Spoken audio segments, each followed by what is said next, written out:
work, lads and lasses, and good day, mates. Welcome to another episode of the Toon Under podcast, the Southern Hemisphere's #1 podcast for all things Newcastle United, now with 1,000 subscribers. Get in, check us out, man. Taking us a year to get there, but we've finally cracked 1,000. Thanks to everybody for subscribing. And it was on the back of an absolutely brilliant performance away against Fulham at Craven Cottage. It was a 12 a.m. kickoff for us here on the east coast of Queensland. It would have been a 1 a.m. kickoff for Bobby because the clocks have changed. Haven't they, Bobby? How you going, mate? Good, Lee. Good, yeah. Daylight savings, so that's going to throw a spanner in the works for us and trying to get to watch games. But brilliant performance.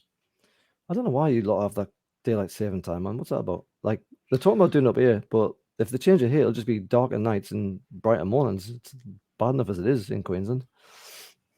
No, I love it because it starts getting dark at about 8:30, 9 o'clock at night here. So you got more time in the day to spend with your kids after work. So, it's brilliant. Fair enough, but it does make the games that extra little bit later, doesn't it? And it's so it's going to be a lot of 1 o'clocks and 2 o'clocks in the morning kickoffs. That's going to be a bit of a kick in the balls, isn't it? That's going to be absolutely horrible. But look, if we end up watching a game like we saw at the weekend against Fulham, then it'll all be worthwhile. It always makes the weekend just that much better, doesn't it? You have all that like class chat straight after the game. You're looking at all the content that you can find on Twitter, and then through the day you're just talking to each other on the chat, and you're having a great fucking time talking about all the goals, and it's just a wonderful feeling to actually finally win another game for the season. That's only 2 games that we've won this season. It feels like we've kind of won a bit more, but we haven't in reality. We've had a whole bunch of draws and that one defeat to to Liverpool. So yeah, wonderful feeling to get a win, second win of the season. Let's just dive straight into the teams for this game. Unusually we'll start with the home team, but I'm going to talk first of all about Newcastle because there was some interesting choices in this lineup. I don't think any of us predicted this lineup. I'll read it for anyone who might be listening. It was Nick Pope, Poopy, in goal, Kieran Trippier, Fabian Schär, Sven Botman, and Dan Burn at left back. Then it was Longstaff, Willock, and Bruno in the middle, and then it was Miggy, Jacob Murphy on the wings, and the return of Callum Wilson up top. And the bench was Karius, Dummett, Lascelles, Joelinton, Lewis, Targett, Wood, Fraser, and Anderson. So just starting at the defence, normally I think we'd all agree that Fabian Schär and Sven Botman are the kind of 2 elite central defensive partners that we would typically start a game with. You're obviously going to start with Kieran Trippier at right back because he's absolutely sensational. And normally at left back, it would be Matt Targett. But there was a suggestion, I think, in the pre-game presser that there was some illness going through the squad.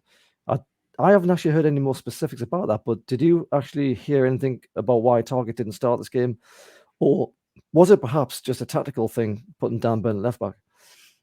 Like you, I heard Targett and Joelinton were both a bit ill, so they must have had a bug, and why they missed out on this game. And Dan Burn's played left back a couple of times this season already, so I guess Eddie didn't want to risk those 2 boys and had confidence in the backups to play. Yeah, I'm not convinced with Dan Burn at left back. I'll be entirely honest. He's not the quickest. And he does get caught out of position a little bit too often for my liking. And he gives away some daft fouls sometimes as well. But that tends to mostly be in the middle of the defence, not so much at the left back. And truth be told, he didn't really have a great deal to do this game, did he? Moving on into the midfield, and so that was quite a change as well. So it was Bruno returning from his international. It was a bit of a touch and go, but then obviously he did his little tweet like he tends to like to do on the day of the game or before the game, and it's like, right, he's definitely playing.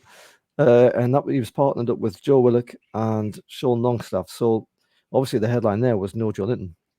But again, are we saying that was basically illness? Yeah, I think that was the rumours. Who knows? I think Newcastle, especially under Eddie Howe, keep things pretty much behind closed doors, which is a good thing. We don't really know what's going on, but suggestion was illness, nothing too major. I mean, they're on the bench, so if we did have an injury spate, I guess, or the game wasn't going to plan, they were there if needed. But suggestion was Joelinton was ill, which was sad to see. We all like to see Big Joe out there in the park, and he Oh, gives number us one something. fan, aren't you? You're your number one fan. Yeah, I was. I was a bit disappointed he didn't get to play, but he'll be back next week. I've got no doubt about it.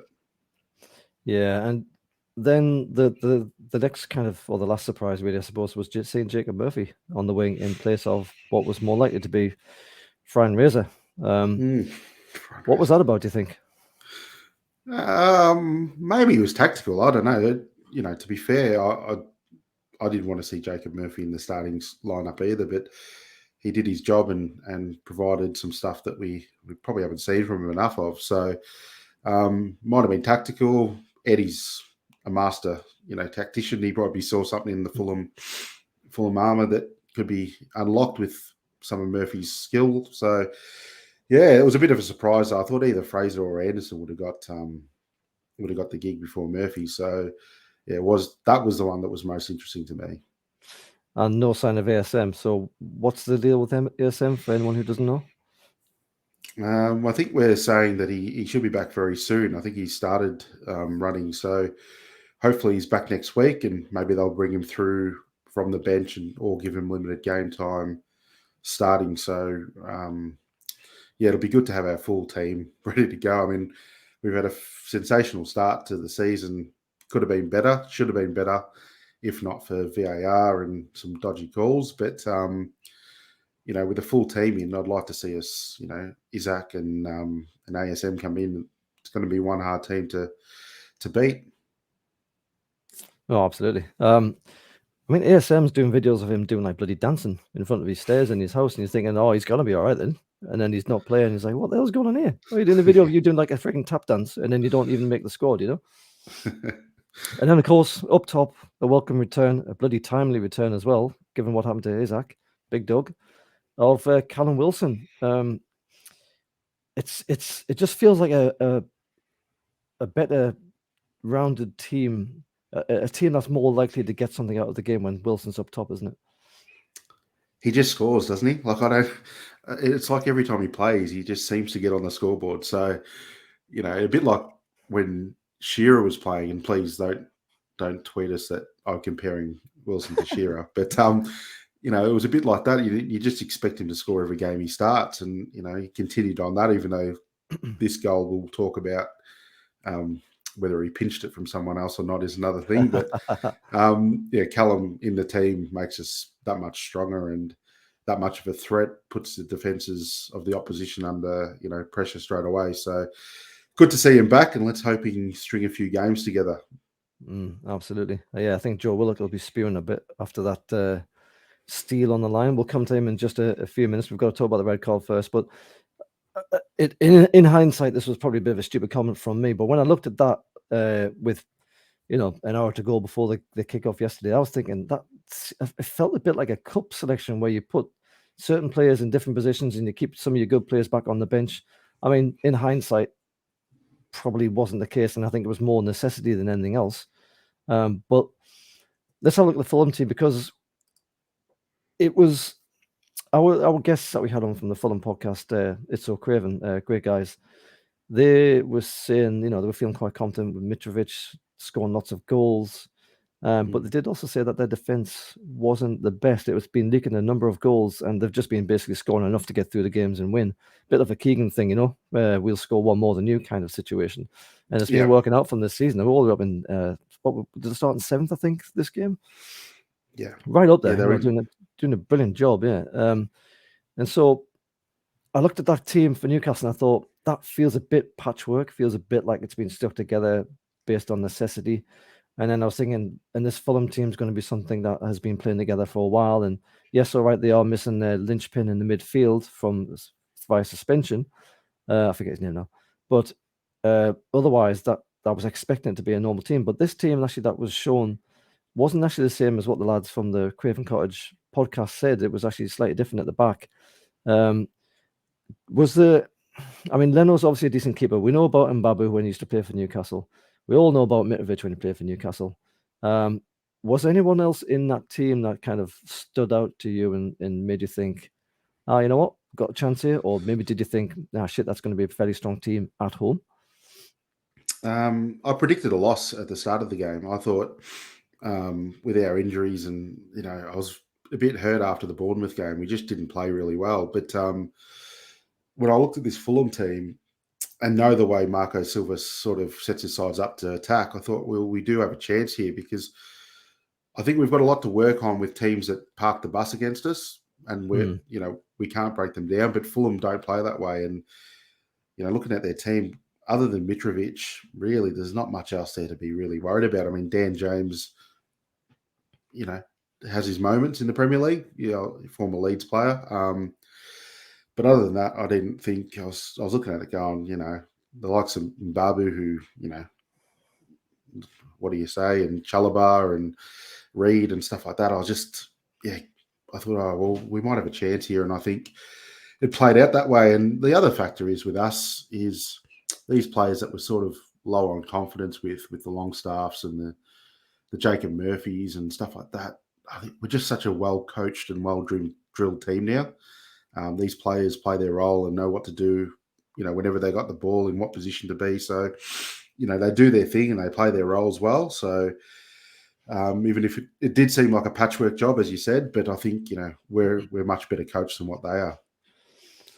Well, Silva's a decent enough coach. He's got a bit of experience. I expected, it's funny enough when you say that we don't break down teams that park the bus, because, and we'll get to this in a minute, they probably should have parked the bus, albeit at home, but they probably should have parked the bus after a particular incident early in the game.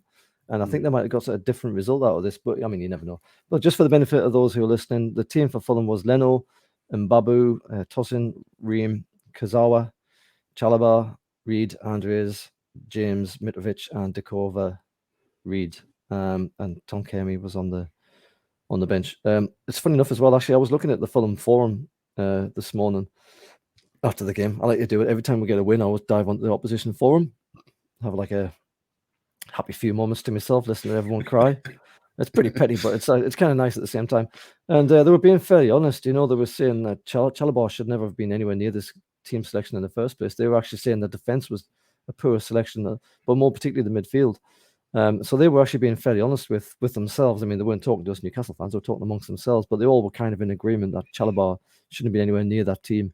And we might as well just dive straight into the first incident, because it happened on just 8 minutes. So the game really started with Newcastle dominating rather well from the start. There was a little bit of feeling around, and kind of as you do with the game, sometimes the first 10 minutes is just getting an idea about the opposition and how each team's set up and what you can expect to get. But really, we settled into that game fairly quickly, and it was starting to look pretty nice.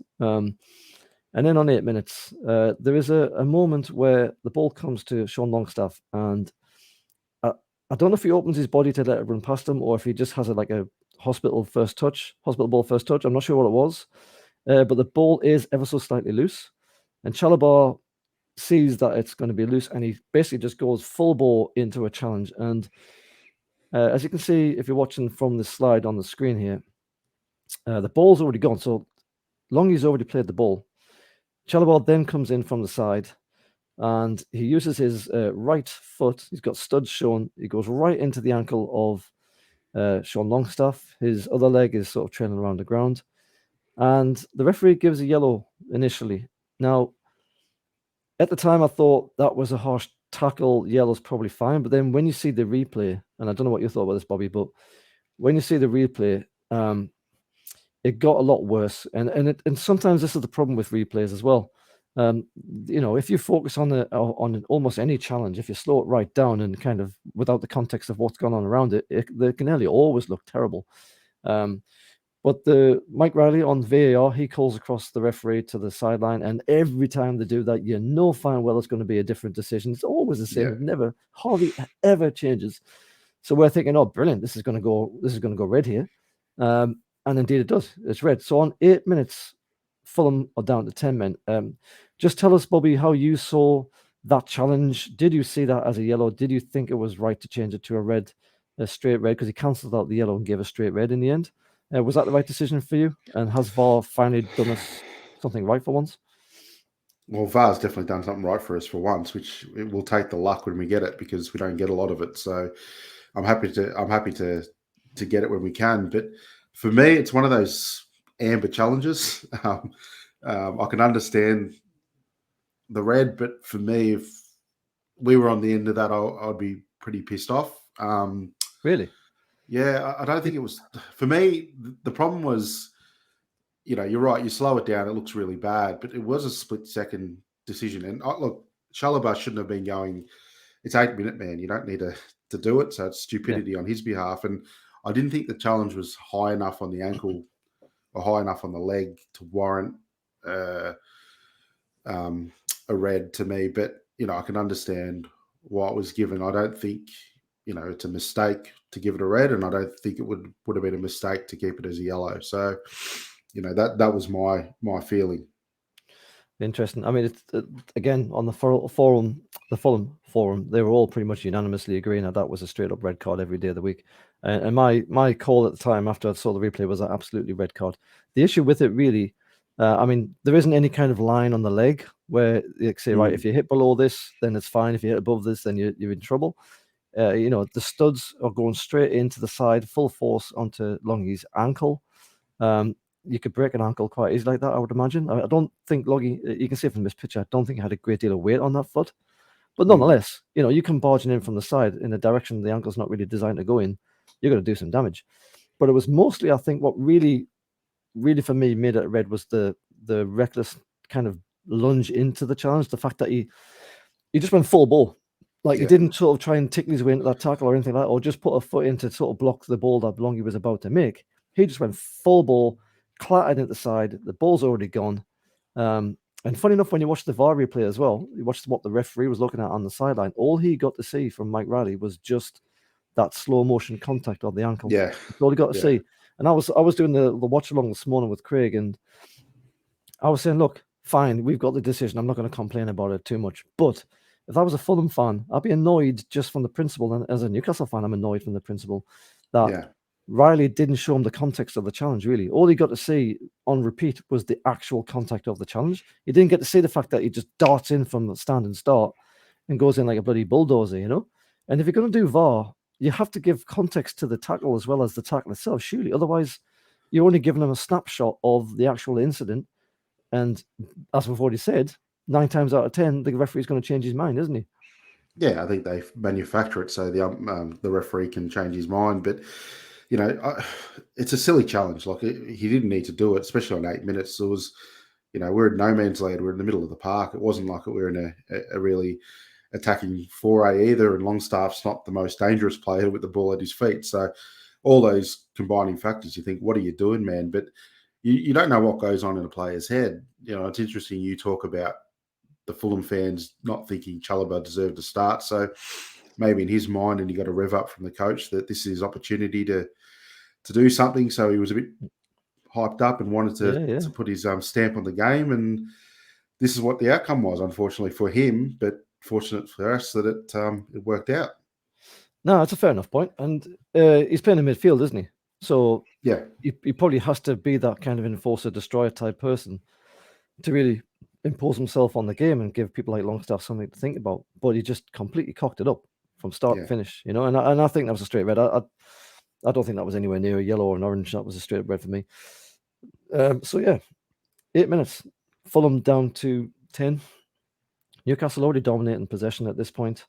And 3 minutes later, 3 short minutes later, Wilson, we'll say it in quotes with a little asterisk next to his name, he scores/steals a goal from Joe Willock. So basically, it's a header down at the far post, a bit like how Burns been doing a lot in some of the games where we kind of loft it to the far post and the big man nuts it straight down into the ground, and you get that kind of lucky bounce, and then you cause a bit of panic and you hope to get on the end of it. This time it was Willock who did that header, and it was from a trips cross as well. So it looks like that ball's going to go in for all the money. I kind of think it was going to go in.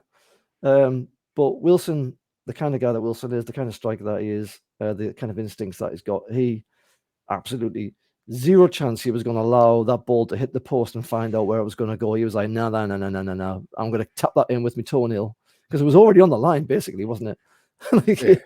And I think he was saying, offside. Yeah, and I think he was and I think he was saying, Bobby, that Willock was royally pissed off at that as well, wasn't he? I think, if you watch the replay, you see Willock in the background, and he wasn't too pleased, to be honest. So, um, What's but Wilson's a goal threat, isn't he? And he just wants to score and get his goal bonus. And he can always lay claims that he didn't know it was going in and didn't want to take the risk. And he's the number 9, so he can do that. So, but Willock wasn't happy, and it was a great header, to be honest. It was a lovely header, and the thing is, of course, if that had hit the post and kind of went on a wonky angle and nobody got on the end of it, we'd all be screaming for Wilson just to tap it in. And who cares about Willock's hard feelings or whatever, And that's that at the end of the day, he's a professional. He sees the ball that's loose; it needs to get in the back of the net, and he makes sure that happens. And it's 1-0 to Newcastle, 10 men Fulham, and that's just 11 minutes gone. And after that, it is just all Newcastle.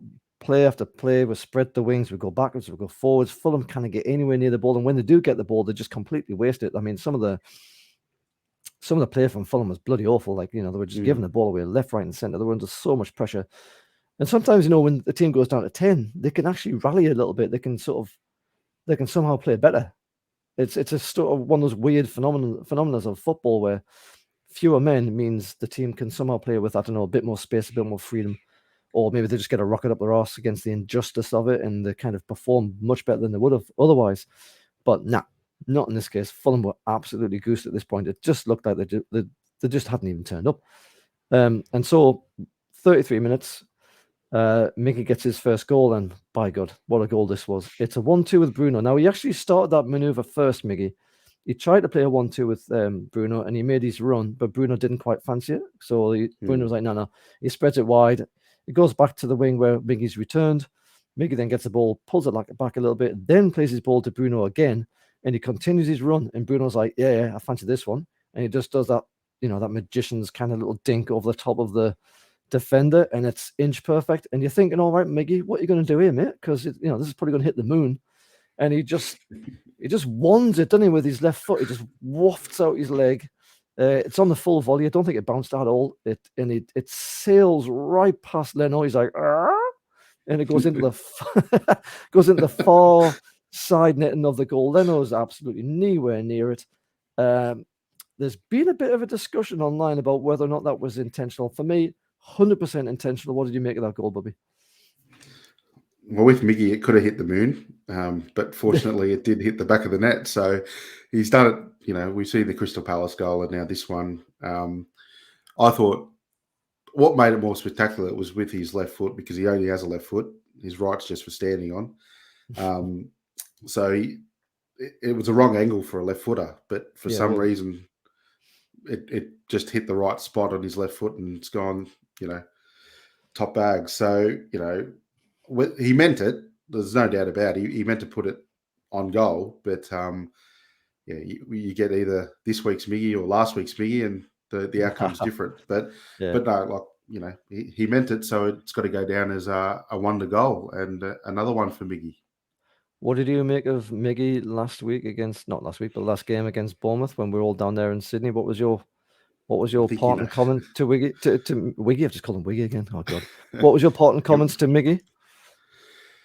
Oh, I think my comments well. Come on. I was pretty ropeable in at the Cheers Bar in Sydney. I had a few drinks at that point, and it was very early in the morning, and it was a dour performance. But I wasn't happy with Miggy in Sydney. I thought he shouldn't get a starting spot again. But in fairness to him, he does do a lot of the unwarranted things well, like the defensive pressing and his energy gets around. It's just he doesn't have a right foot, which against Bournemouth we saw him get caught out now time and time again.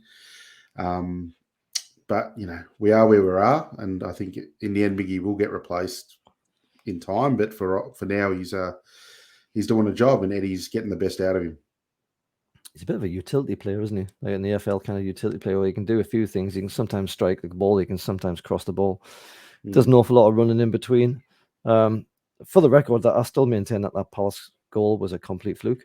That ball was not intended to go in there. He was just belting it any way he could, and that just looped in somehow. As nice as it was to watch. But this goal, for me, 100%, absolutely brilliant touch. Probably going to go down as one of the contenders for goal of the season. I think it's fair to say it was a fabulous touch, and what a ball by Bruno, by the way. Again, I mean, inch perfect, wasn't it? The defender's pants just came straight down after that ball. That's what Bruno does, isn't it? He just he's just majestic, and I heard somewhere, I thought I might have read it somewhere, he's only at about 50% capacity. So, you know, the guy is scary. He's a freak. It's just unbelievable. Absolutely scary. If he can find another 50% somewhere, we are absolutely laughing. Of course, he'll probably get sold, but maybe we'll get to see him a little bit before he gets flogged off the Barcelona or something. 33 minutes, 2-0 to the tune, and suddenly you're thinking, what are we all worried about here? Like, you know, this is going like almost perfectly well here, and it gets better. 37 minutes or thereabouts. Mitrovic, who has literally done nothing in this game to this point, besides touch it twice, I think, in defense, both times, he goes off with an injury. Now, this looked like a reoccurrence of the injury that he appeared to have got in the international game. And we saw a picture of it after that game where his legs all bandaged up. And I think you said, Bobby, before that, he was on crutches as well. I'm not entirely sure if I've lost Bobby. I think he's frozen in state here. Just in case you are there, Bobby, was that injury the reason why Miggy had been completely quiet this whole game, or was it just because Newcastle were dominating midfield and given the defense so much to worry about that the ball just was never finding him in the first place, and he's gone? Right. Well, I'll answer that question for you. Probably, Bobby would say it was due to the probably two things, really. It was probably down to both. It was probably down to the fact that Newcastle were really just in complete control of the game at this point. 37 minutes in, 2-0 up, Fulham down to 10 men. And Bobby, I'm answering my question for you. Is your connection looks like you made a Lego, mate? Are you back? I'm back. If you can hear Beautiful. me. Right, cool. So what I was asking before there was 37 minutes, Mitro goes off with an injury. Now that looked like a reoccurrence or just an aggravation of the injury that he got in the international game that we saw earlier in the week or two beforehand. But by this point here, he'd basically touched the ball twice, I think I counted. And then both were in defense, defending a corner or something like that. He had been absolutely nowhere near the ball. And what I was asking was, do you feel like the injury was the reason why Mitrovic was not really in this game by this point? Or could it have been because Newcastle were dominating so much that the ball just simply wasn't getting to him? Or was it maybe a bit of both? Yeah, combination of both, I think. I think I was surprised. I fully expected Mitro not to start or play this week because of his midweek injury. So he was obviously, not well enough to play. But, the whole game, even before the red card, Lee, we were a team on, a mission just to attack and attack. And I don't think we let Fulham, do what they usually do or have been doing this season. And Mitro's a striker, like all strikers, that needs to be fed, crosses darting into the box and, all that sort of thing. And we just didn't allow them any of that early in the game or when he was on anyway. And so he wasn't getting fed like he usually does. And yeah, that was the outcome. But yeah, in fairness to him, I was really surprised he got a game against us. Yeah, and I think that's gonna you would imagine it's gonna be pretty bad news for Fulham, wouldn't you? He's essentially the source of their goals. I think they have spread their goals around the team, but he's got 6 and 7 or something like that, and he's the kind of main target man. Now he's gone off with an injury that was caught in international. He's aggravated it probably in this game. He could be out for any number of weeks on the back of this. God knows what it even is, but that's really terrible news for Fulham. Great news for us though, so I'm not going to lose any sleep over it. I'm still not completely sold on whether Mitrovic is a Premiership level striker. I'm willing to be corrected on that, but I don't know. He's had flashes in the pan before, like it was a couple of seasons ago where he scored a bunch of goals before Christmas and then just completely disappeared off the map. And it might be another reoccurrence of that. But if he's going to start getting injuries, then it's going to be a long season for him and for Fulham. But that's 2-0. Newcastle 2 goals up. Fulham 10 men. They've lost Mitrovic. Just keeps getting better. And as if that wasn't good enough for the first 45 minutes, we're going to make it 3-0.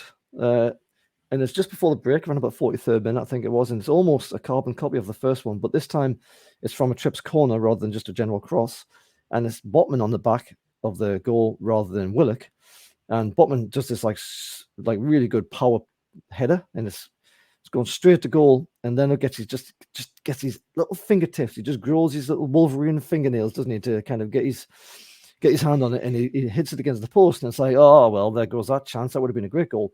But who's there at the back post? Sean Longstaff, of course he is, where you expect him to pop up every time, and he's got it. There was still something to do, I think did he kick that ball under Leno as Leno was trying to sprawl to protect it, or did he just simply rifle in the roof? I kind of forget how that went, but anyway, as it actually went, he smashes it in.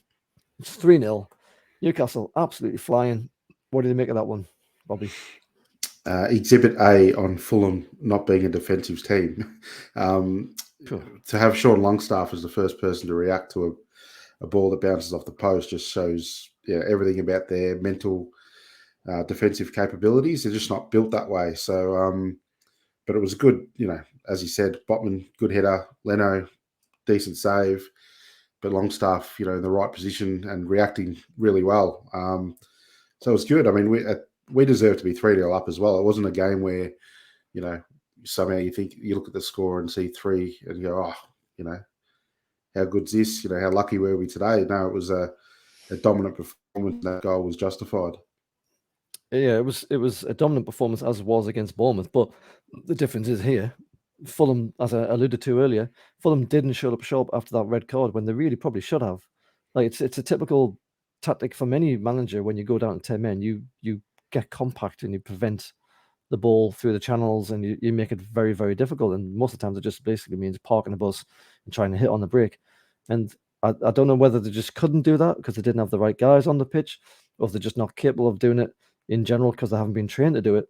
But their defense all day was pretty much all over the bloody place. But look, great for us. So we go in half time 3-0 against 10-man Fulham, and the stats were ridiculous. I don't actually have the slides, but it was something along the lines of 80% possession to their 20% or 70 to their 30. And we had something like 12 shots to their 0, and probably about half of those shots were on target. Obviously, none of theirs were on target because they didn't have any. We had something like 4 times the touches, and it was something like 95% of each of those touches were successful passes as well. It was such a dominant performance from Newcastle. Like, could you have imagined a more perfect first 45 minutes against what we thought that, let's not forget, was going to be a very tricky game? No, like it was unbelievable. It was like the reverse of what we used to cop against the Man Cities under Steve Bruce. So to be on the other end is a bit different, and you don't expect it. But I definitely did not expect this. Fulham, let's not forget, they came into this game in pretty decent form. Absolutely. So, and it showed a willingness to create and score goals. So the fact that we're 3-0 up and they didn't have, anything attacking for the whole 45 minutes was, amazing. And you take out the red card, it was one of the most dominant displays we've had that I can remember. Yeah, I mean, you can't forget the fact that they were down to 10 men, and obviously that changes an awful lot in the team's tactics. They've been training all week with 11 men, and suddenly they find themselves down to 10 on bloody 8 minutes. The worst possible start ever. But nonetheless, as I say, that can sometimes rally the teams, and you still got a game to win. You've still got to beat the team that's in front of you. And my God, we really set about it, didn't we, in that half? Let's have a look at a bit of interesting stats from Biffa. I'm not sure if this is Biffa from NUFC.com. It might not be, but last time we were 3-0 up at half time in any game was Morecambe away, League Cup, September 2020. We actually were 5-0 up. Last time we scored 3 first half goals in the Premier League anyway was Southampton at home in February 2021. We were 3-1 up. And the last time we scored 3 first half goals in the Premier League away from home was West Brom, March 2012, where we were 3-0 up. March 2012, West Brom. I mean, first of all, those aren't great stats if you just look at them as like that. But I mean, you talk about 3 goals. 3 goals isn't easy to get in any game. And let alone against a team that's in form like Fulham. It just reinforces what a dominant display it was, doesn't it? Yeah, a dominant display, and that this is now a different Newcastle United from what we've experienced for the last 14 odd years. So, even our coach is probably, he's a wonderful coach and he has a team drilled and playing well. So hopefully we keep seeing these stats and they kept reappearing, and then 2022, all the stats will be overridden. Yeah, well, exactly right. We're still at the start of this whole adventure, aren't we? There's still a long way to go here. But you can start to see the signs of improvements everywhere, really, in this team. Let's just get in the second half then. So we really just started the second half like we'd finished the first. It was still Newcastle in control. Fulham desperately trying to get out of their own half the time just trying to get out their own defensive areas, giving the ball away all the time. Newcastle just pressing and pressing. Whenever the ball did come loose, if Fulham ever had a chance, we were back and we were defending. It was all very comfortable. I'm not even sure Nick Pope would touch the bloody ball, to be honest with you. It was so far away from Newcastle's goal this whole time that, you might as well just stayed on the bus. But, we kept on going, and we get our fourth reward on 57 minutes. It's Miggy who gets his second goal of the game. Murphy down the line to Willock. It was a lovely ball from Murphy as well. And Willock crosses it right across the face of the goal, and Miggy is there to tap it in at the far post to make it 4-0. Now, that one was slightly easier than the first one, wasn't it? Yeah, he had his left foot free as well on the line, but he got there and tapped it in. But wonderful ball by Murphy, and Willock again all game had provided those runs from midfield, and it was a workhorse, all game. So, and his ball across the goal was begging to be tapped in, and Miggy there on hand to do it. So, again, as you say, deserved to be 4-0 up. We were dominant. We didn't stop, and I thought this was going to get to a 6 or 7, to be honest. I was about to say, it was starting to feel, in 60 minutes, you've still got half an hour of normal time to go, and you're 4-0 up, flying, you're thinking, Jesus Christ, this is going to be the bloody basketball game. Everything's going absolutely perfectly, but didn't quite work out that way. But nonetheless, we did have the ball in the back of the net a couple of times during the second half. Both, I think it's fair to say, they were correctly ruled as offside. I guess you'd agree with that, Bobby. Yeah, and some nice finishes as well. One of them was a dink over the top of the keeper. That was absolutely beautiful. If that have actually stuck, Ryan Fraser or whatever you call him. Ryan Razor. Oh, I knew number 9. Yeah, I knew number 9. Right through the middle, wasn't it? It was absolutely beautiful. Yeah, such a shame that was offside. And of course, Miggy denied his hat trick with his goal that was offside as well. So we started making some changes, and that's really when the game starts to change, and as you'd probably imagine. On the 60th, we take off Bruno, who has just returned from injury, and then we stick in Elliot Anderson. What did you make of Elliot Anderson for the 30 minutes he was on the pitch? I'm impressed every time I see the kid. I think he's getting closer and closer to starting. I would have liked to see him on at half time in this game because we were so comfortable, but to him to get 31 minutes or whatever he got is going to be good for him. And obviously Eddie's introducing him slowly like he does with a lot of players, which is good. But every time this kid plays, he's just a class above. Like his touch, his runs, he's ready to go. So I look forward to him starting and having a bigger impact on games. Yeah, absolutely. It definitely does feel like a kind of drip feed introduction into Premier League life, doesn't it? He's only, 18 or something? He's not very old anyway. So you can't expect him just to get chucked in. Eddie Howe's going to protect him as much as he can and make sure he's ready for it. But very good to see him coming on and have a substantial amount of time. He is the future if he keeps on going. Pretty much for the rest of the game, though, it was. I think it's fair to say we started to take our foot off the gas a little bit, didn't we? We kind of. I mean, the game's won. Like, they're not going to score. They couldn't even get out their own bloody half, so they're not going to score 4 goals to get a point out of this game with just 30 minutes remaining. It's not like Newcastle against Arsenal. There was just, it just wasn't. They didn't have a Joey Barton winding up everybody on the pitch and sort of conning the referee into penalties and free kicks. So you get all the way to like the 83rd minute, and it's still very comfortable. But then we make like a triple change, and we essentially swap out the back 4, save for Sven Botman, who actually played the whole game. So we actually put in Targett, Lascelles, and Lewis. Lewis. Actually, that was good to see. He exists. Yeah, because you actually quite rated Lewis, don't you? I love him. I think he's a really good player. I think he's got high potential. Very athletic. He's a tall left back too. So he's quite tall. Yeah, I think he's a prototype for what modern fullbacks can be in the mold of Alexander Arnold and all that sort of thing. Even though there's a chat about how good he is at the moment, but yeah, I think Lewis has got massive potential, and I think Howe's the right man to get that out of him. You think he's got a long-term future still? Yeah, I do. I think he's got his injury concerns, so hopefully he can get over those. That's the big question mark with him. His body is a bit brittle, but I think they've done the right thing by giving him a bit of time to get back, and hopefully now we see him get a string of games, and hopefully he could be the understudy to Trippier in terms of a full back that can take the free kicks, can do what he wants to do. So we'll see how it goes, but I rate his potential quite high.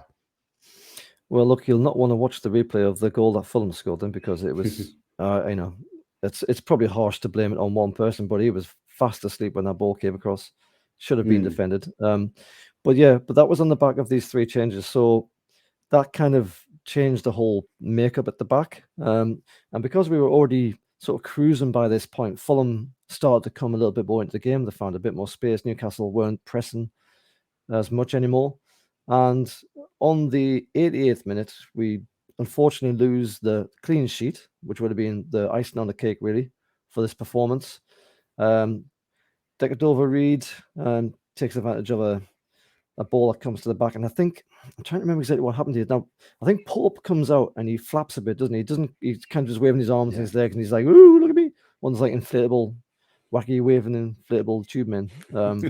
Not really offering anything, was he, Pope? That he should have been watching that. I mean, could have Pope have come out a little bit sooner and actually just caught that ball? That was my first thought. Looking at it, I thought, what's he doing here? And he's done it a few times this season. Like, for all how good he is and how comfortable he is, he sort of hesitates coming out and really attacking those types of crosses where he could have dead that ball and we'd be fine. So my first instinct was, he should have done better. Let's chuck him a bone. Do you think Lewis thought that was a ball for Pope to come and claim, and then he's turned around and thought, "Oh shit, the bed, where's Pope gone here?" And then that just made it look like Lewis was out of position and not watching the game? Or was it, Lewis hasn't played much football at all since Eddie Howe kicked him out of the team when he first arrived, pretty much. So, it could, and he didn't play much in preseason either, I don't think. So he's going to be very rusty. If nothing else, he's going to be very, very rusty. So let's blame somebody. Who are we going to blame for that goal? I'm blaming Pope. I think exactly that. Looking at when it was live, I thought Lewis thought that Pope would have come out and claimed it. Hopefully now he'll learn his lesson to go a bit harder and get to that defensive area a bit better. But I think, Lewis thought Pope would have had it, and Pope might have thought, well, I don't know this bloke. Maybe he's going to get there, maybe he's not. So a bit of miscommunication, and that's what ends up. But if you want me to blame someone, I'm blaming Pope. Fair enough. Actually, I don't think Pope's the most communicative keeper anyway. You don't really see him shouting at his defenders and stuff the way like Dubravka would do. But anyway, so that goal meant that it was the game finished 4-1. Took a bit of the gloss off the performance in the sense that we didn't get our clean sheet. But all in all, what a comfortable win that was for Newcastle United. What were the emotions for you, Bobby, at the end? And did you see Garansky in the away end there, celebrating with the fans?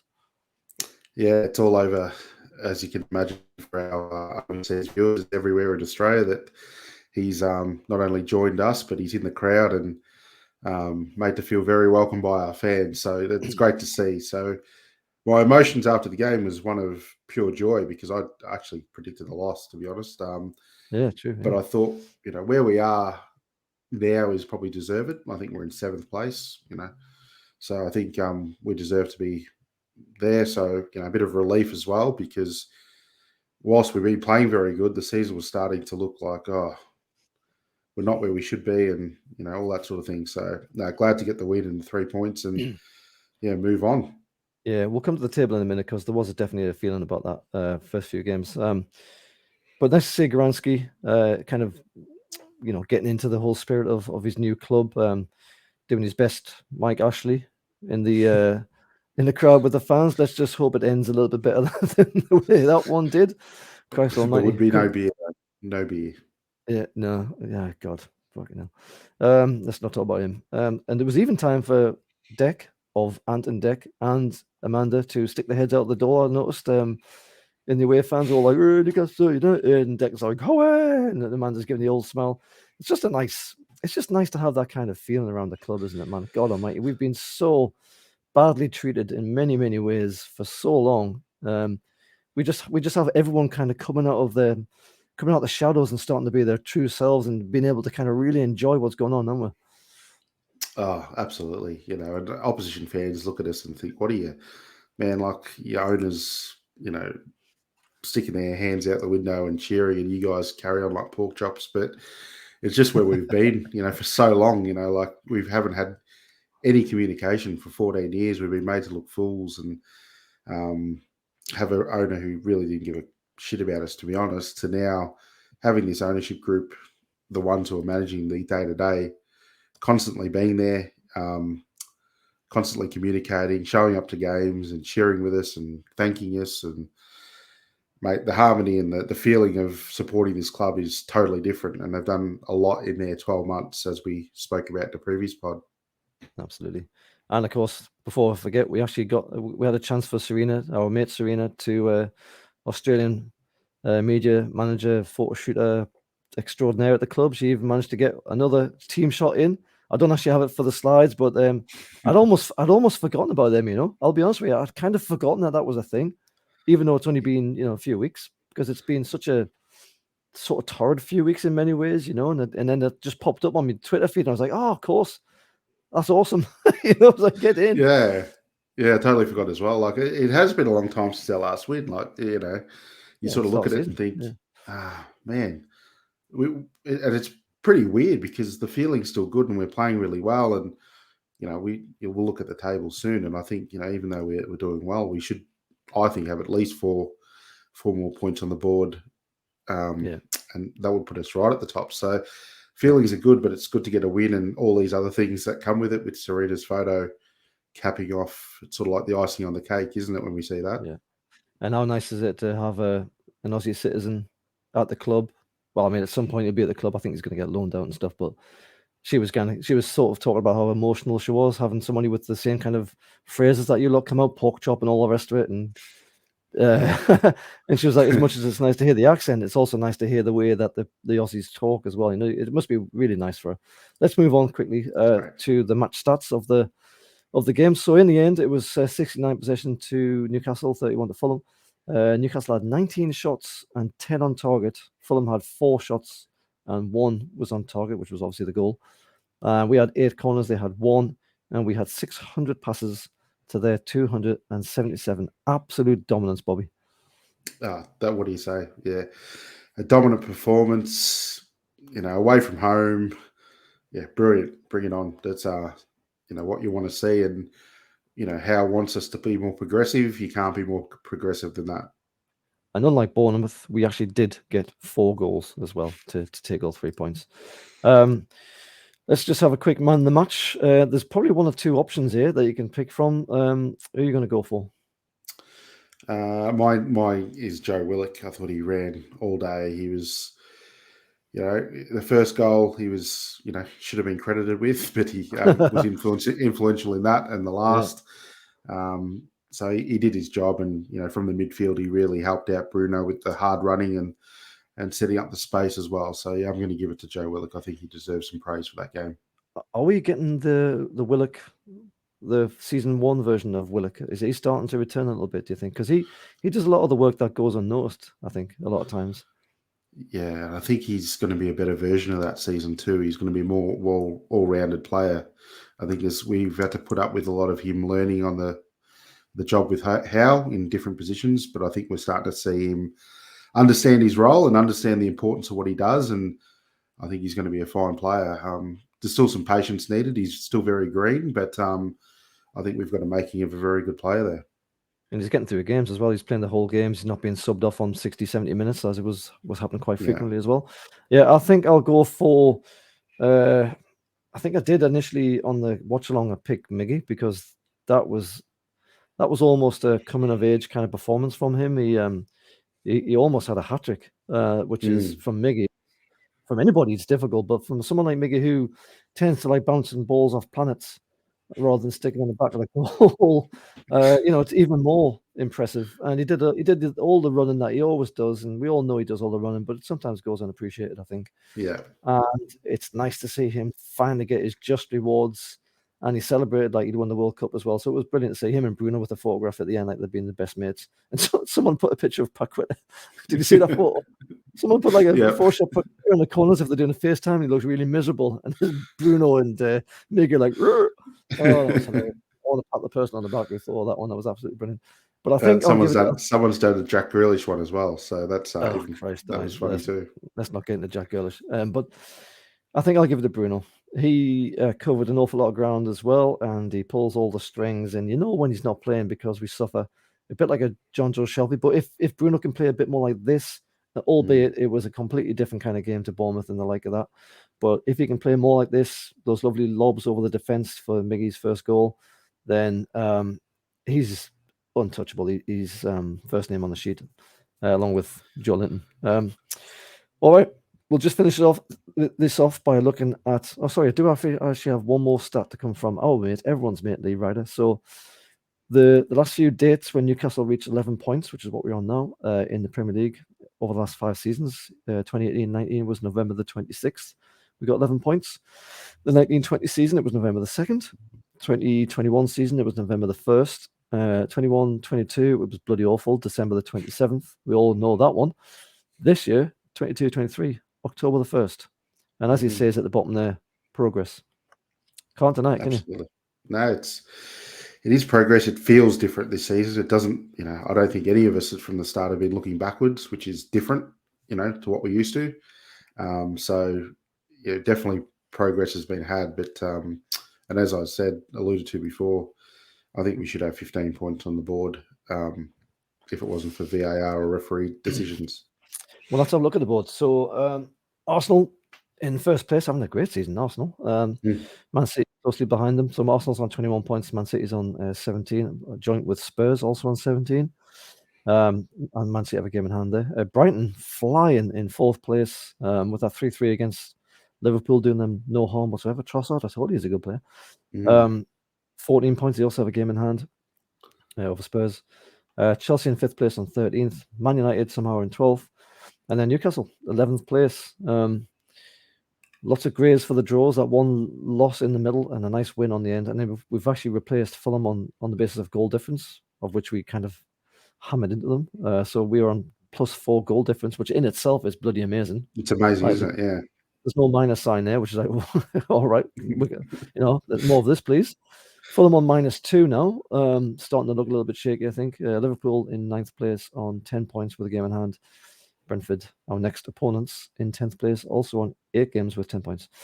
So, I think I asked I think I asked Craig this on the watch along. Is that now starting? And I think you've already answered this question, to be honest with you, but very quickly again, is that now starting to look like a more realistic table for where Newcastle should be in the season, given all the stuff that's gone on? I know we've had lots of draws. We've only won 2 games. It's very early doors. It's only 6 or 7 games in, but nonetheless, does that feel to you, Bobby, like that is more like where we should be expecting us to be on the back of the performances alone? Yeah, I think so. I think the one thing that sticks out is this season, other than Arsenal and Man City who are playing out of their skins, it's a very even top half. I think take away Fulham, maybe take away Brentford. I don't see the top half really changing from that. The rest of the teams in there, so we can beat anyone on our day. That's what I'll say. It doesn't matter who we play. We can actually beat anyone on our day. So you got to say we're in 7th at the moment. Who knows what can happen? I'd take 7th if you offer to beat now. Oh, yeah, end of season, mate. I'll be happy with that. Absolutely. Our next opponent there is Brentford. I believe that's right. Brentford next. Just very quickly, they've scored 15 goals. Obviously, Ivan Toney's knocking them in, and they've got 12 against. So a bit like Fulham in the sense that they are scoring lots of goals, but they're also conceding a fair few as well. You contrast that with us. We've scored 8 goals and we've only conceded 4. We've scored 12. We've only conceded 8. They've scored 15 on conceded 12. Nah, it's about the same. But they've got a +3. So they're scoring goals, they're conceding goals. Just very quickly, just to round this off, 3 points against Brentford. Will that do us? I think Brentford play the style of play we like to play against. So, yes, I'll take a win. I'll back us in. Nice. I'll not ask for a score prediction. We'll talk about that in the preview. But a win against Fulham, a win against Brentford, and we are going to look very, very nice in this table, even possibly breaking into the top 6 or 5 or maybe even 4. And I would have definitely took that at the start of the season. Absolutely would have took that. All right, Bobby, thank you very much for your time there, mate. It's been a brilliant chat there. It's pretty great, isn't it, winning games? Doesn't have to change the whole complexion of the weekend, does it? Mate, I got a smile on my face. Sun was shining even in Ballarat, and a win doesn't get better. I bet it was still bloody freezing, though. For you, it would be, but no, I was pretty warm. Shorts on. Oh, nice one. All right. Well, thank you to everyone who's watched or listened. We have hit the 1,000 subscribers number, which is brilliant. We've been working towards that since we started, really. So that is wonderful for us. Thank you to everyone who's watched and listened over the last 12 months or so. Thanks especially to those who've clicked the little red subscribe button. If you haven't done that yet, please do give it a wallop. It's just a single click for you, but it does mean an awful lot to us. And if you don't mind as well, if you wouldn't mind, you can jump on Twitter, Instagram, Facebook. You'll find us across all the social platforms. Give us a like, and especially get involved. Give us a comment.